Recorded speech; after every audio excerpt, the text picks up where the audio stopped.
Welcome back, fellow web creators and entrepreneurs. In this tutorial, I'm going to cover how to draw shapes like circles or rectangles in Adobe Premiere.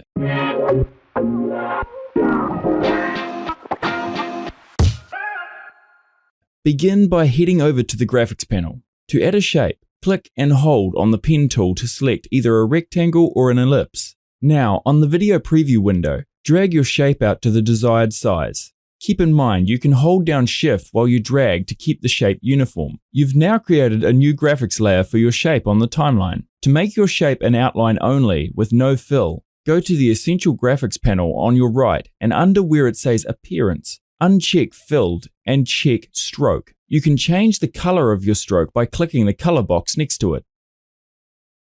And increase the size of the stroke by dragging the number next to the eyedropper. Furthermore, you can add additional strokes by clicking the plus button.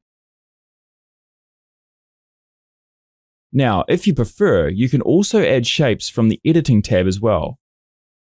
But first be sure to click anywhere on the timeline, which will deselect any existing graphics and allow your new graphic to be created on a separate graphic layer.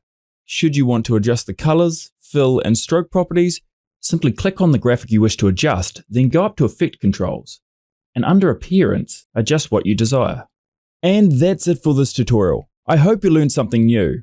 Thanks for watching, and I look forward to seeing you again soon.